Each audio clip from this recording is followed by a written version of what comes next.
ನಮಸ್ಕಾರ, ನಾನು ಗಾಯತ್ರಿ ಸತ್ಯಶಿವ. ಪೊಳಲೀಸ್ ಕಿಚನ್ ವೀಕ್ಷಕರಿಗೆ ಆತ್ಮೀಯ ಸ್ವಾಗತ.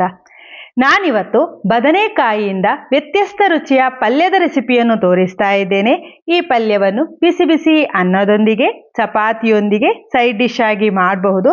ತುಂಬ ರುಚಿಯಾಗಿರುವ ಈ ಪಲ್ಯ ಮಾಡೋದಕ್ಕೆ ಬರೀ 10 ರಿಂದ 15 ನಿಮಿಷದ ಸಮಯ ಸಾಕು. ಪಲ್ಯ ಮಾಡೋದಕ್ಕೆ ನಾನು 4 ಉದ್ದ ಬದನೆ ಅಥವಾ ಮೈಸೂರು ಬದನೆ ಅಂತ ಏನು ಹೇಳ್ತಾರೆ ಅದನ್ನು ಈ ರೀತಿಯಲ್ಲಿ ಚಿಕ್ಕದಾಗಿ ಕಟ್ ಮಾಡಿಕೊಂಡು ನೀರಲ್ಲಿ 5 ನಿಮಿಷಗಳ ಕಾಲ ನೆನೆಯೋದಕ್ಕೆ ಬಿಡ್ತಾ ಇದ್ದೇನೆ. ಈ ರೀತಿ ನೀರಿನಲ್ಲಿ ಹಾಕೋದ್ರಿಂದ ಅದರಲ್ಲಿರುವಂತಹ ಕನರಿನಂಶ ಬಿಡೋದಕ್ಕೆ ಸಹಾಯ ಆಗತ್ತೆ. ಬಾಣಲೆಗೆ 4 ಚಮಚ ಎಣ್ಣೆ ಹಾಕಿ ಬಿಸಿಯಾದ ಮೇಲೆ 1 ಚಮಚ ಸಾಸಿವೆ, 1/4 ಚಮಚ ಮೆಂತ್ಯ, 5 ಒಣಮೆಣಸು ಹಾಕಿ ಒಗ್ಗರಣೆಯನ್ನು ತಯಾರಿಸಬೇಕು.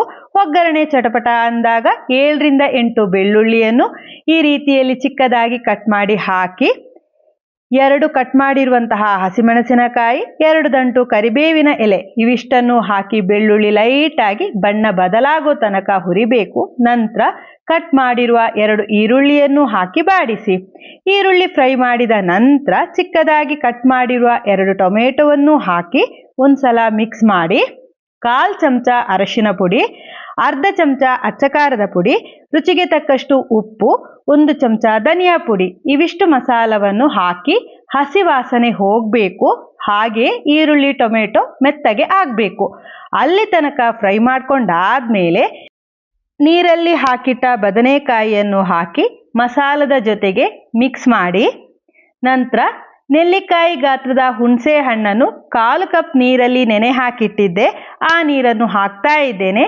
ರುಚಿ ಬ್ಯಾಲೆನ್ಸ್ ಆಗೋದಕ್ಕೋಸ್ಕರ 1 ಚಮಚ ಬೆಲ್ಲವನ್ನು ಹಾಕಿ ಚೆನ್ನಾಗಿ ಹೊಂದಿಸಿ ಮುಚ್ಚಳ ಮುಚ್ಚಿ ನಿಧಾನ ಉರಿಯಲ್ಲಿ ಬದನೆಕಾಯಿಯನ್ನು ಬೇಯೋದಕ್ಕೆ ಬಿಡಬೇಕು. ಮಧ್ಯದಲ್ಲಿ ಒಂದ್ಸಲ ಮಿಕ್ಸ್ ಮಾಡಿಕೊಳ್ಳಿ. ಆಗ ನೀರು ಬೇಕು ಅಂತ ಅನಿಸಿದ್ರೆ ಸ್ವಲ್ಪ ನೀರನ್ನು ಹಾಕಿ ಪುನಃ ಮುಚ್ಚಳವನ್ನು ಮುಚ್ಚಿ ಬದನೆಕಾಯಿಯನ್ನು ಪೂರ್ತಿಯಾಗಿ ಬೇಯೋದಕ್ಕೆ ಬಿಡಬೇಕು. ಈಗ ಬದನೆಕಾಯಿ ಕರೆಕ್ಟಾಗಿ ಬೆಂದಿದೆ. ನಮ್ಮ ಪಲ್ಯ ಕೂಡ ಇವಾಗ ರೆಡಿ ಆಯಿತು.